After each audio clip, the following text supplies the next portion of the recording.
Hey yo, how's it going? Entropy here today with another video. Today we're reviewing a deck profile on my main clan, Shadow Paladin. And it's not a Duke deck because Duke's, PBD's, distant cousin. We're gonna focus on the main guy, our boy, PBD, right up there. And so, I guess let's begin. If you want to see the whole list, you can follow up on the left of the screen. But I'm just gonna scroll through the card choices real quick. So we're going to start with the starter, Full Bow. I like Full Bow more because he's just more consistent throughout the grades. If you ride Javelin, you're basically given a grade 2. And then when you ride PBD, you get to call this card out. This card wasn't there in the TCG, and it's a buff that I'm very welcome for. And this is great, and this is specifically the best for this deck because, as we know, Shadow Paladin cannibalizes on its own allies, including Mr. Full Bow. And Mr. Full Bow is nice and dandy booster in most other decks like Blaukluger, but in Shadow Paladin, he can be used as more than a booster. He can embody a weapon, and that's always great. Just more flexibility with extra cards like this. 5k booster isn't that great, but you can use it as not only a booster, but a resource in other skills, and that means it has a lot of value in this deck. Next, we play 4 PGs. That's pretty self-explanatory. It's the only way you can guard yourself other than grade 2 intercepts. And with increased removal in this game, like cards like Vermilion, PGs are more important than ever. We play 4 Javelins because we play 4 Full Bows. That's pretty self-explanatory. Javelin is pretty good in this deck. If you ride on top of Full Bow, you get Bluster Dark, and then Bluster Dark's at 10k.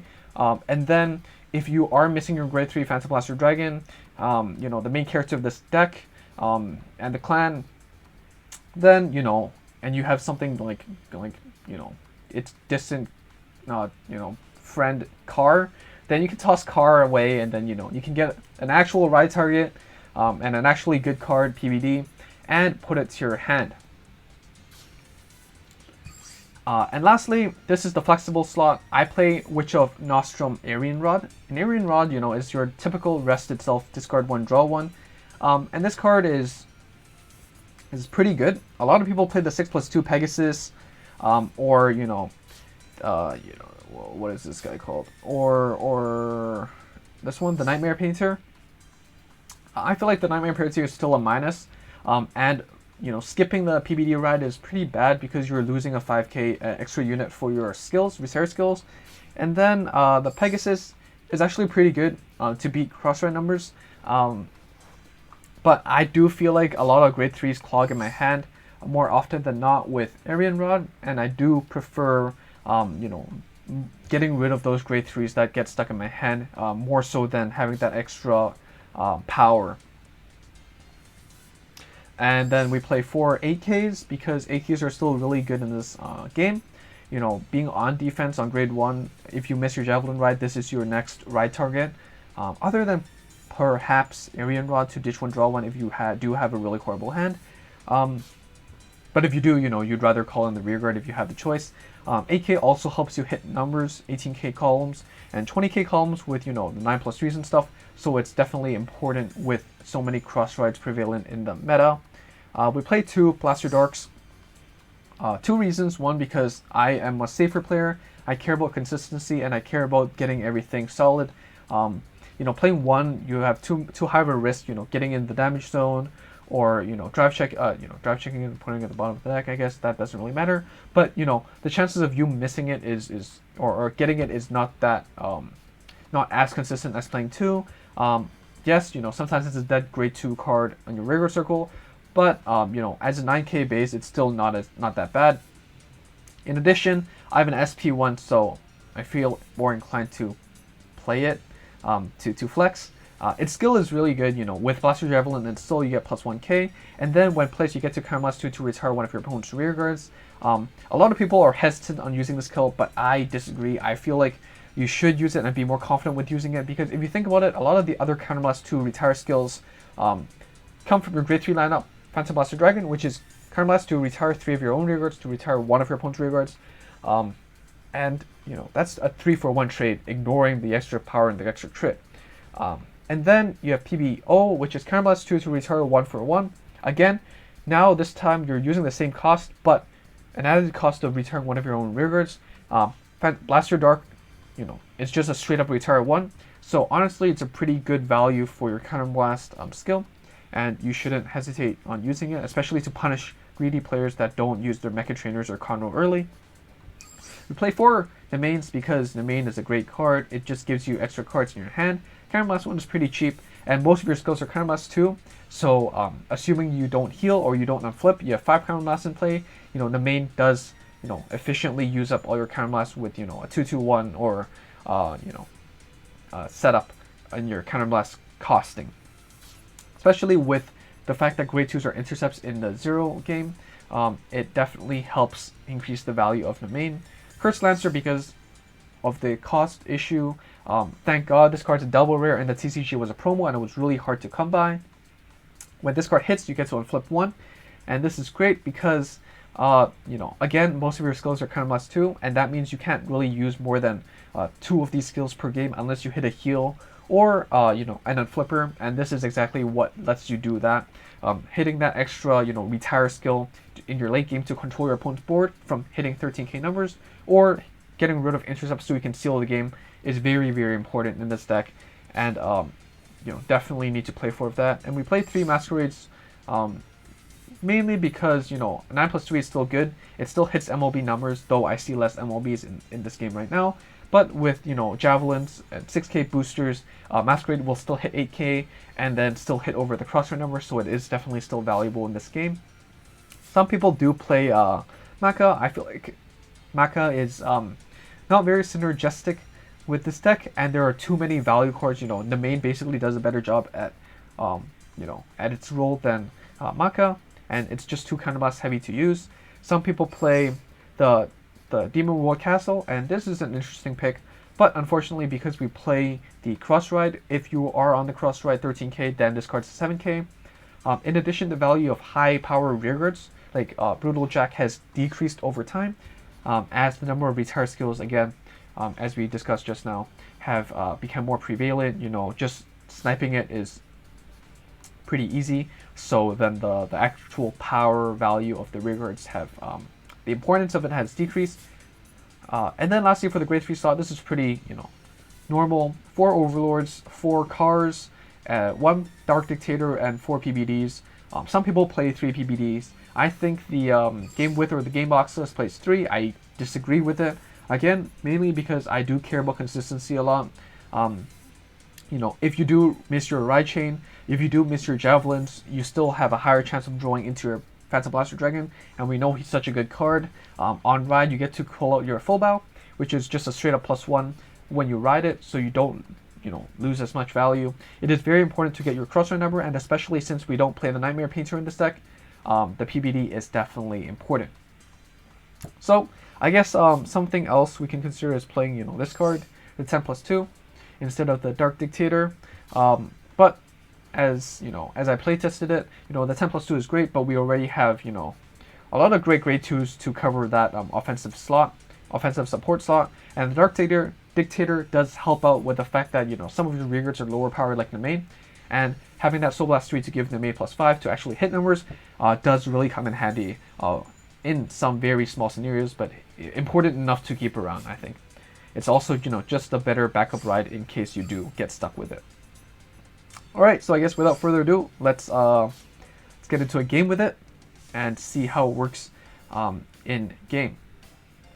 Before I continue, I guess I did see some comments, from the very beginning of this channel to more recently, asking for a Shadow Paladin guide. Apologies, I completely forgot about that. I got too caught up having fun with this deck, and then getting focused on getting topping on ladder, that I didn't make the time to do that, so I will be doing that, and it will come out in in less than a week, so do look forward to that. Yeah, but I guess I was just looking for some content to post while I am working on that, and maybe while I'm talking about this, I'll get some ideas that I think are important enough to be put on the advanced guide as well. So we're gonna play against a gold Paladin player. Maybe it's gonna be a Spectral Duke, and then we can show them the true Shadow Gang's power. Here, we don't have a Javelin, unfortunately, but for me, I do like to keep at least one grade 1 and mulligan everything except Javelin, because, well, if we do hit the Javelin, then it means we get our grade 2 drop, Blaster Dark, and then if we do get an extra Javelin, then we get our grade 3 drop more consistently. This is going to be a VP farmer. Oh, it's not? Okay, cool. Interesting.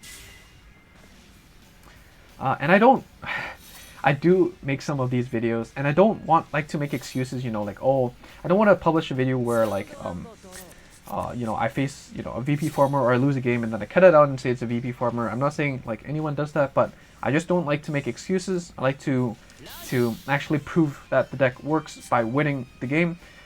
So far, all of my videos is just one take. The gameplay videos, especially. The presentations I do go back to them because I do mumble and fumble through some words, as you can hear and see. But yeah, I feel like it's more authentic this way. But so here we missed the ride, but again, as we discussed when talking about the list, you know, we still have an alternate grade 1 that lets us get the 8k base, which does help on our grade 1 defense turn.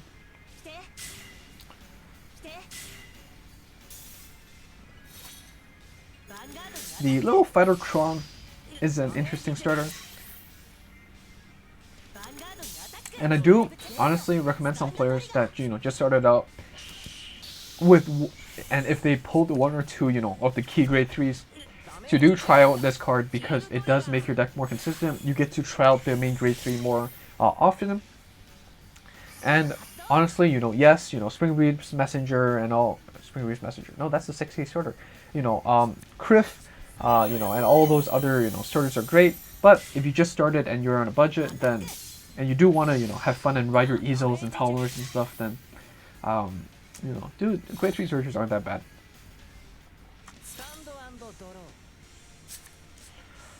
Alright, Curse Lancer. Okay, this isn't very ideal, but I guess here we're going to ride the Curse Lancer.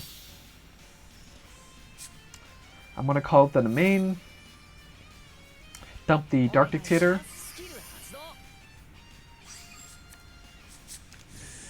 Hopefully we get a booster so we can hit through 10k. Nope, we don't get that. I guess we're going to main again. Dump the PBD. And I'm going to dump this one.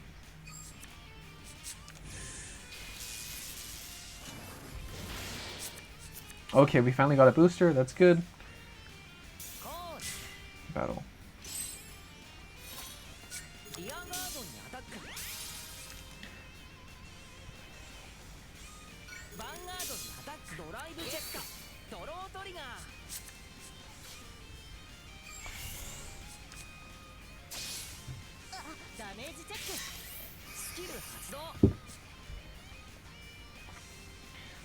So here, as you can see, our opponent's playing Stance in Gold Paladins. How do you feel about that?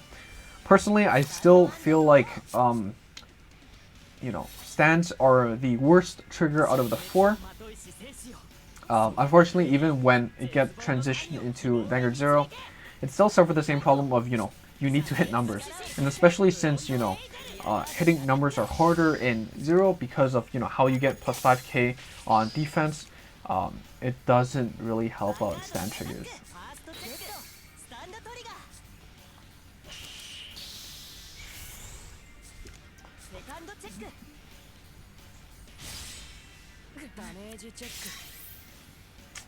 So unfortunately I couldn't showcase the ride chain working properly, but I guess what I can show instead is that even if you miss the ride chain, you can still win.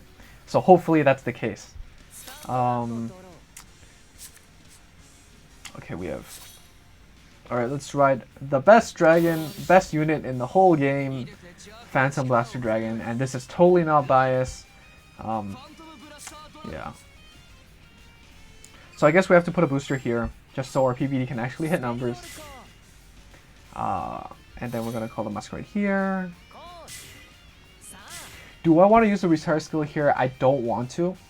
And I see a lot of people being trigger happy about it, but unless you have a lot of card advantage on your board, a lot of dead cards, or your opponent really needs you really was greedy and kept their really important boosters and stuff, then I generally don't use it this early into the game. I use it more mid game to push out PGs or push my opponent to 5 if they don't have a PG, and I find that play more safe because, well, I'm not sacrificing too much of my early game board advantage in order to push my opponent to 4 and then lose because I can't sustain that offense, right? Here I'm considering a bunch of damage done on my opponent. I don't want to do that actually because my opponent has a grade 3 in the front row, and well, even if my opponent uses easel and does opt to set up 2 intercepts, that means they have to retire 1 rearguard on their own board straight up, minusing, and then I get to unflip with Kurt's Lancer, which is always great.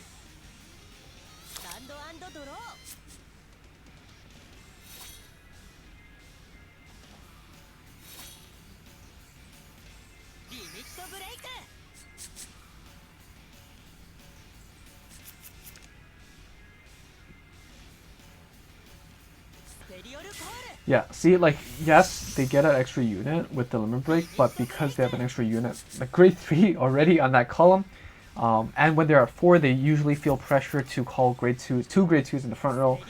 Letting your opponent, just minus themselves isn't that bad of a play. Silver Sandwich, I do think that the grade 1 6K is just straight up better. What's it called again? But yeah.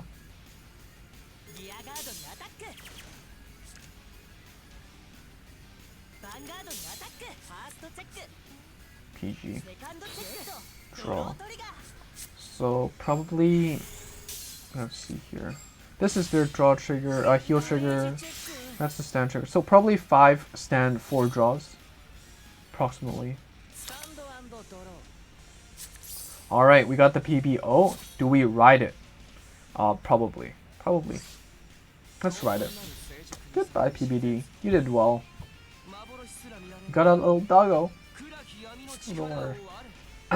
So we have Car here. Car, would you call on the left or right column? I put it on the left column because, well, Car itself can still hit the 9K. I'm probably going to retire it, and if I do get a grade 1 booster, I can still put it behind Car. If I do get a grade 2, I can still put it in front of the Charon.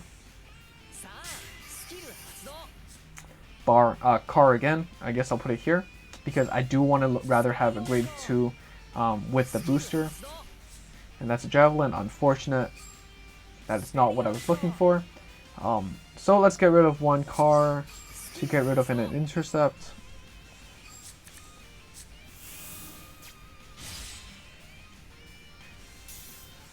Considering getting rid of that Javelin, yeah, I'll do that. And we're getting rid of the booster because, well, if I get rid of the Vivian, my Car is a dead card anyway. And getting rid of the AK means your opponent has a more difficult time hitting the 18K number. I'm gonna ignore the low Balarotron because it has low value and it has low boost value as well, because the easel is gonna easily hit 18K, even without using the limit break. So yeah. Here I'm going to attack with the rearguard first to ensure my flip. And this way, as we talked about before, you can only use 2 Karma's 2 skills on the average without an unflip or a heal, and the Javelin does help out with that. So I can use a PBO next turn by removing the full bow or Car if it's still on the board. Halo Shield Mark. I do like that art. It's a pretty sick art, and I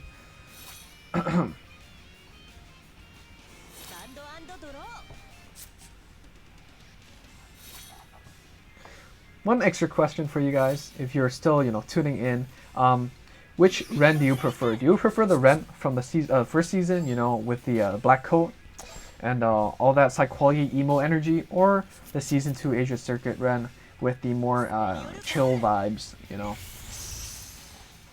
I personally prefer the season 2 one.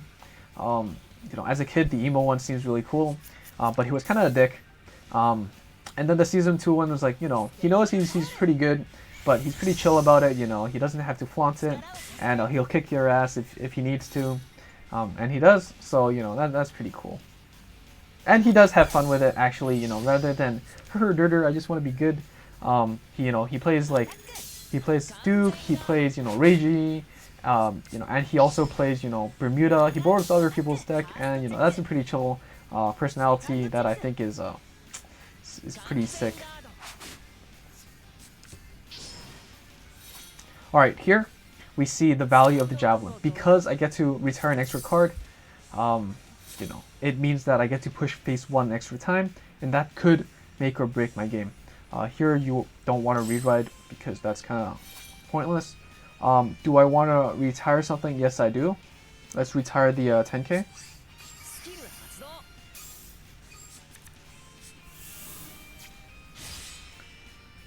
So if you recall, my opponent did put a PG back to the bottom of the deck with the drive check, but of course the deck was shuffled with Easel.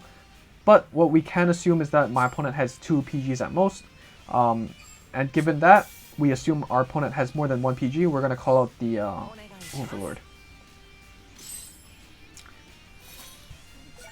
This way, even if I hit a trigger or not, I can still make 2 attacks in. And I assume that this attack won't pass anyways because of a PG, so there's no point stacking a crit on it.